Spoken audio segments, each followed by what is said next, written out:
بہت کم لوگ جانتے ہیں کہ قائد ملت لیاقت علی خان کو راولپنڈی میں جلسے کے دوران قتل کرنے والے سید اکبر نے اس بھیانک واردات کو انجام دینے کے لیے 15,000 روپے معاوضہ وصول کیا تھا۔ سید اکبر کو بھی ایک پولیس والے نے موقع پر گولی مار کر قتل کر دیا تھا۔ تاہم اس کیس کی تفتیش کرنے والوں نے سید اکبر کے گھر سے 15,000 روپے میں سے بچے ہوئے 10,000 روپے ڈھونڈ نکالے تھے، جبکہ 3,000 روپے واردات کے وقت اس کی جیب میں موجود تھے، جبکہ خیال کیا جاتا ہے کہ بقیہ 2,000 روپے سے اس نے پستول خریدی تھی۔ اگرچہ سرکاری سطح پر ملک کے پہلے وزیر اعظم لیاقت علی خان کا قاتل ایک افغان شہری سید اکبر کو قرار دیا جاتا ہے، تاہم ان کی بیوہ بیگم رانا لیاقت علی خان نے اپنی زندگی میں ہی تب کے گورنر جنرل غلام محمد کو اپنے شوہر کا قاتل، جبکہ اسکندر مرزا، ایوب خان اور مشتاق گرمانی کو قتل کا سہولت کار قرار دے دیا تھا۔ لیاقت علی خان کے اصل قاتلوں کو سزا دینے کی بجائے سید اکبر کو موقع پر ہی قتل کر دیا گیا اور پھر ایک ایک کر کے تمام ثبوت بھی مٹا دیے گئے۔ لیاقت علی خان کے قتل کے بعد بیگم رانا لیاقت علی خان جس افسردہ حال میں تھی، اس بارے کتاب گئے دنوں کے سورج میں فارن آفس کے ایک جونیئر آفیسر جو کہ رانا لیاقت کے ساتھ روم میں سفارت خانے میں 3rd سیکرٹری تھے، انہوں نے بتایا کہ بیگم رانا لیاقت ان دنوں روم میں پاکستان کی سفیر تھی۔ حکومت نے لیاقت علی خان کے قتل کے بعد ان کے خاندان کے لیے 5,000 روپے ماہانہ وظیفہ مقرر کر دیا تھا۔ یہ رقم چونکہ تھوڑی تھی، لہٰذا بیگم رانا لیاقت کو روم میں سفیر لگا دیا گیا۔ وہ ہر شام اپنی بالکنی میں میز سجا کر بیٹھ جاتی۔ فارن آفس کے جونیئر آفیسر کے مطابق ایک روز فائلوں پر دستخط کے لیے جب میں ان کے پاس حاضر ہوا تو انہوں نے مجھے میز پر اپنے سامنے بٹھا لیا اور شراب پینے کے لیے کہا۔ اس نے کتاب میں لکھا ہے کہ جب میں نے انکار کیا تو بیگم رانا لیاقت علی خان نے کہا کہ یہ تمہاری پروفیشنل ڈیوٹی میں شامل ہے، لہٰذا میں بھی ان کے ساتھ بیٹھ کر پینے لگا۔ اس طرح یہ ایک معمول بن گیا۔ بیگم صاحبہ جب بھی مدہوش ہونے لگتی تو اپنے خاوند کے قاتلوں کا ذکر شروع کر دیتی۔ وہ غلام محمد کو اپنے شوہر کا قاتل سمجھتی تھی۔ ان کا خیال تھا کہ اسکندر مرزا، مشتاق گرمانی اور ایوب خان بھی اس سازش میں برابر کے شریک تھے۔ وہ اکثر بتاتی کہ سن 1950 کے آخر میں سیکرٹری دفاع اسکندر مرزا GHQ میں جنرل ایوب خان کے ساتھ وزیر اعظم ہاؤس میں آئے۔ بیگم رانا لیاقت علی خان کا کہنا تھا کہ وہ موسم سرما کے آغاز کی ایک شام خان لیاقت علی خان ان دنوں ان دونوں کے ہمراہ اسٹڈی میں چلے گئے، جہاں وہ 2 گھنٹے تک پتہ نہیں کیا باتیں کرتے رہے، لیکن جب وہ لوگ واپس چلے گئے تو میں نے اپنے میاں کو پریشان پایا۔ وہ رات گئے تک قہوہ پیتے رہے۔ ان کی پریشانی دیکھ کر میرا دل خوف سے لرزتا رہا، لیکن میرے اندر خان صاحب سے سوال کرنے کا حوصلہ نہیں تھا، کیونکہ اس قسم کی کیفیت میں وہ مزید گمسم سے ہو جاتے تھے۔ لیاقت علی خان نے نماز فجر کے وقت مجھے بتایا کہ فوج کے کچھ لوگ ہماری فارن پالیسی سے مطمئن نہیں ہیں، وہ چاہتے ہیں کہ ہم روس کو دوست بنا لیں۔ یہ لوگ ہمارے مسائل نہیں سمجھتے، بہرحال سب ٹھیک ہو جائے گا۔ ٹھیک 3 ماہ بعد ہمارے نئے آرمی چیف نے جنرل اکبر سمیت دوسرے ایسے فوجی اور سول لوگ وزیر اعظم کو پیش کر دیے جو ملک میں اشتراکی فوجی حکومت لانے کے لیے ان کا تختہ الٹنے کی سازش کر رہے تھے۔ اسکندر مرزا نے مجرموں کی فائل وزیر اعظم کو پیش کرتے ہوئے کہا تھا کہ دیکھ لیجئے، ہمارا انتخاب غلط ثابت نہیں ہوا۔ خان صاحب نے فائل پکڑتے ہوئے میری طرف دیکھا تو میں بے اختیار مسکرا اٹھی۔ چند روز بعد ان مجرموں کے خلاف راولپنڈی سازش کیس کے تحت مقدمہ قائم کر دیا گیا۔ بیگم رانا لیاقت کے مطابق میں نے لیاقت علی خان کی ذات میں بھی بعض تبدیلیاں محسوس کی۔ وہ رات دیر تک جاگتے رہتے، قہوہ پیتے رہتے، بعض اوقات پوری رات نوافل پڑھتے رہتے۔ انہی دنوں CID کا چیف بھی کثرت سے وزیر اعظم ہاؤس آتا رہتا تھا۔ اور رانا لیاقت علی خان کے مطابق سن 1951 کی گرمیوں کی ایک شام کو لیاقت علی خان جب دفتر سے واپس آئے تو مجھے کہا کہ تم میرے پاس بیٹھو، میں تم سے کوئی اہم بات کرنا چاہتا ہوں۔ کچھ لوگ مجھے مارنا چاہتے ہیں۔ رانا لیاقت کہتی ہیں کہ ان کے شوہر کے خلاف کون کیا سازش کر رہا ہے، کون قاتلوں سے بات چیت کر رہا ہے، سازشیوں کے ساتھ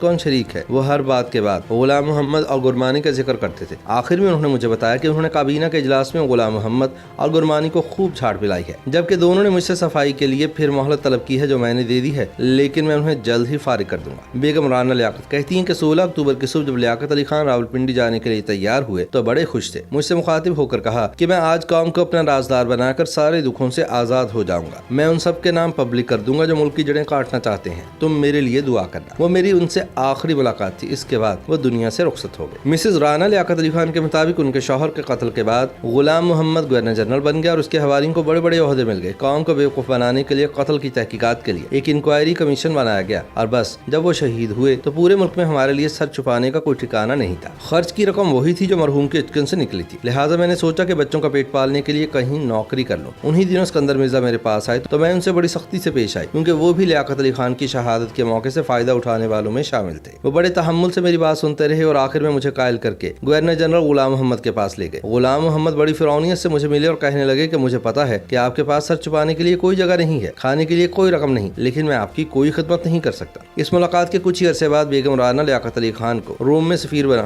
بیگم رانا لیاقت علی خان کو سفیر لگانے کے پیچھے اصل وجہ یہی تھی کہ ان کو ملک سے دور رکھا جائے تاکہ وہ مزید تفتیش و تحقیق میں نہ گھسے، وگرنہ ان کو بھی واردات کا نشان سمجھ کر شاید راستے سے ہٹا دیا جاتا۔ اس بات کا تذکرہ کرتے ہوئے رانا لیاقت علی خان اس بات کا پس منظر بتاتی ہیں اور کہتی ہیں کہ ایک روز قتل کی تفتیش کرنے والے اس وقت کے IG اسپیشل برانچ اعزاز الدین کراچی میں میرے گھر آئے۔ انہوں نے مجھے بتایا کہ وہ قاتل تک پہنچ چکے ہیں، اگر وہ چند دن مزید رہ